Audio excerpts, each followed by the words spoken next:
Hello and welcome to the channel. If you're new here, my name is Brad. I'll be putting out weekly FPL videos about all sorts, about my team, about some players you should be looking to buy.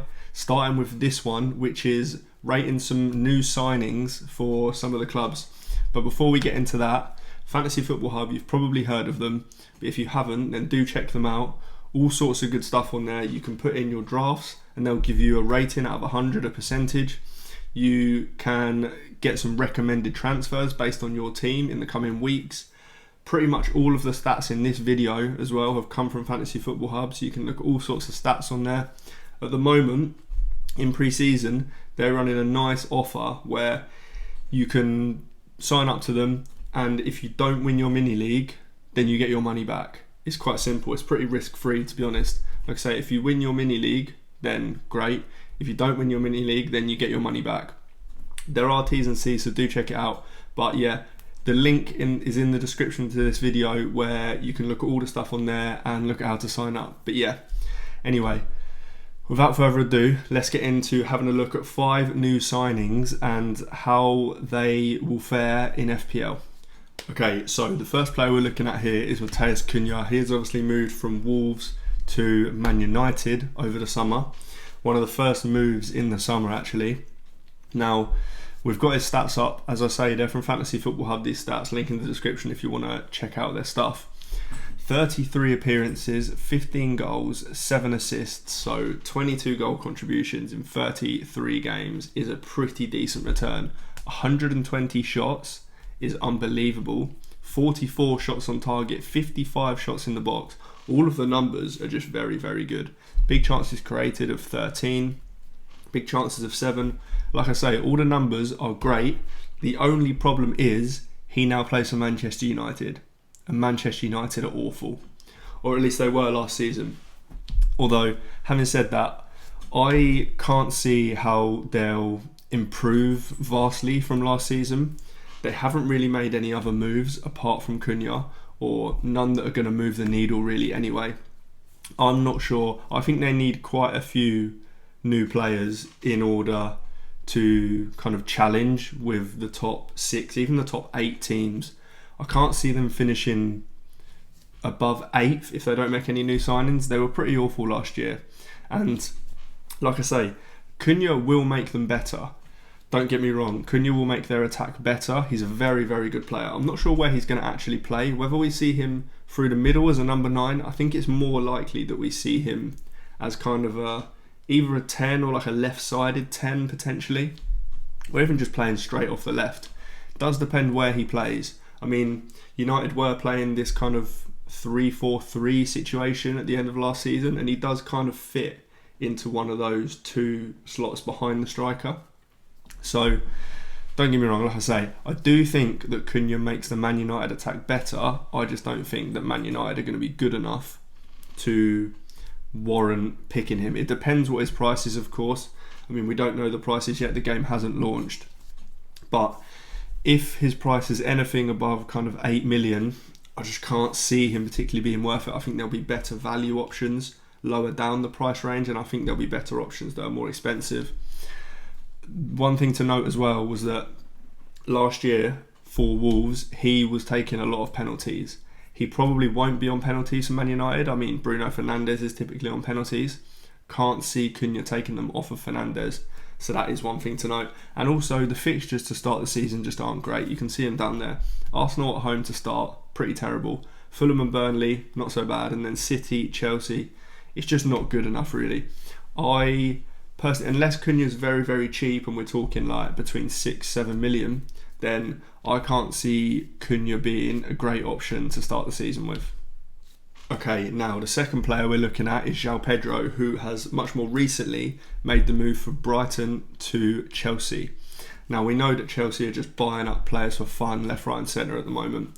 I mean, they've bought more than a whole new front three. João Pedro, Delap, Estavio. So, I mean, we can never be quite sure who's going to play for Chelsea. However, he did have a fantastic Club World Cup. His kind of start to his Chelsea career has been sensational. scored plenty of goals. He started as a striker, which is key. We saw at Brighton that he was playing in the 10 sometimes, behind the striker, Welbeck typically. We've seen that he was also playing up front sometimes.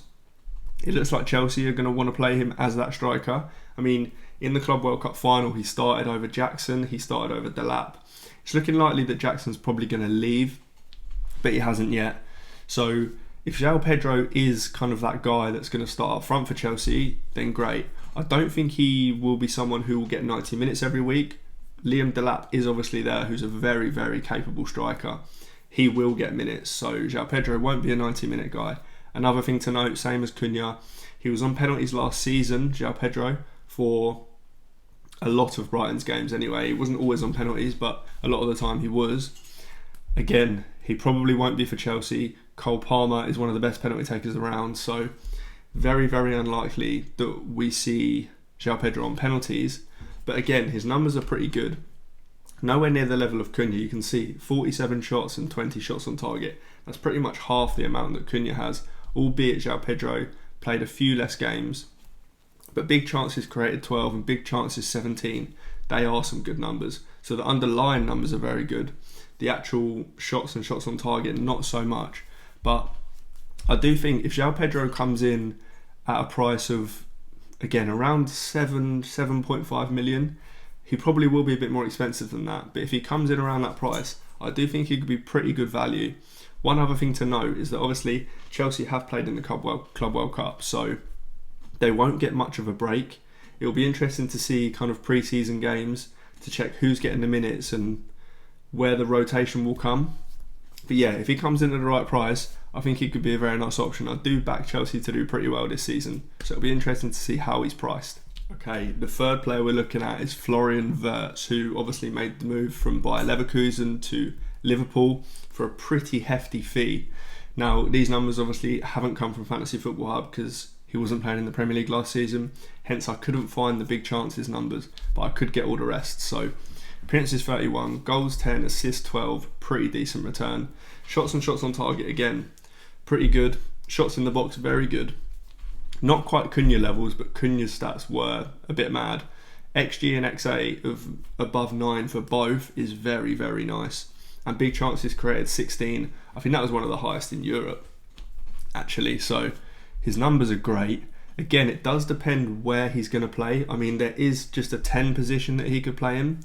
Liverpool last season were playing, obviously, a 4-3-3-ish with 3 in the midfield.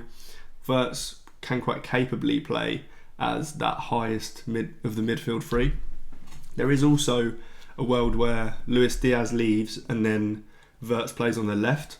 Don't particularly mind that either. I think he did that. I mean, don't get me wrong, I didn't watch much Leverkusen last season, but he did seem to play as like a wide forward or like an inside forward as such, which Liverpool kind of can play, especially as their fullbacks. They've got Kirkes now, they've got Frimpong.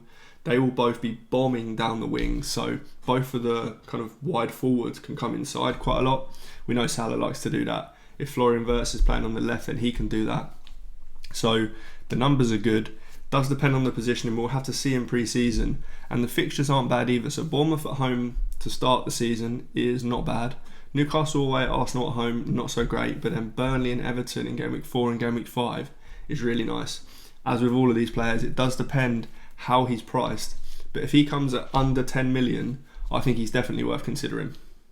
Right, the fourth player we're going to look at is Elanga. Now, he has moved from Forest to Newcastle, and I think this move is going kind of a bit under the radar. I mean, it was a hefty fee. I think it was 55 million-ish, so it's a lot of money, but I really do think they've improved in a position where they needed to. Now, Jacob Murphy was obviously fantastic last season, don't get me wrong, he was brilliant, but I do think that Elanga is quite a considerable upgrade on him. Now we can see the numbers here. So played in every single game last season, 6 goals, 11 assists. Now the assist threat is really where he kind of comes into his own. Shots in the box 31 is not great. The XG of 4.78, again, not great. The underlying numbers in general aren't unbelievable, but the assists are really nice. I think I saw a stat where only Watkins and Salah, I think it was, have more assists than Elanga does in the last 2 seasons. So he really is kind of that player who will get the ball, drive, and then he can put it on a plate for, well, in this case, Gordon, potentially Isak if he stays. So I do really like this signing, and I do think he'll be a good FPL option. It just depends how kind of what price he comes in at. They could bump him up quite considerably, given that he had a good season last year, and they're pricing him now that knowing that he's at Newcastle. So we could see something around 7.5 million, which might be a little bit too much. If he comes in 7 million or even a bit cheaper, then I think he's well worth a look, especially given the fixtures. Now, the first two aren't the best, Villa away, Liverpool at home, but Leeds away, Wolves at home and Bournemouth away is a really nice run of fixtures. So if he comes in cheap, I do think he's worth considering. And lastly, we're going to look at a defender. Now, Aït-Nouri moved from Wolves to Man City early in the summer, and his numbers are brilliant. I mean, we can see here 4 goals, 7 assists for a defender. That is fantastic. Shots on target, again, pretty good for a defender. Shots in the box, 31. That's the same as Elanga. That's the same as some of these midfielders and forwards we're looking at. That is an unbelievable number. XG, XA aren't much to write home about. Big chances created 8 is very decent. But the main thing is, obviously, he's moving to a much, much better defence.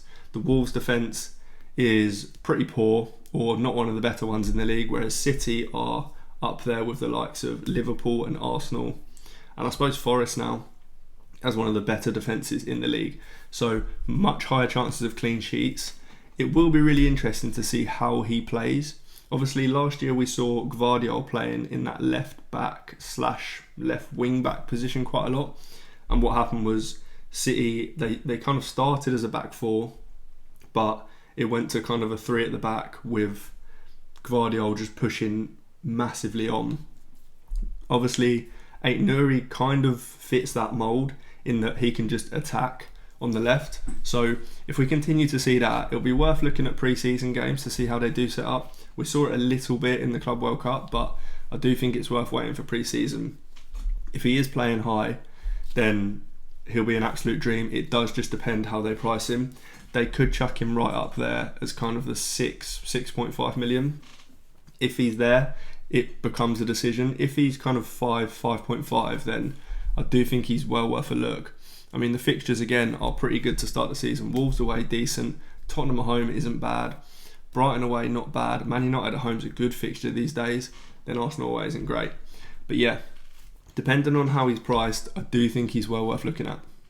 Okay, that is all for this one. If you haven't already, do check out Fantasy Football Hub. The link is in the description to this video.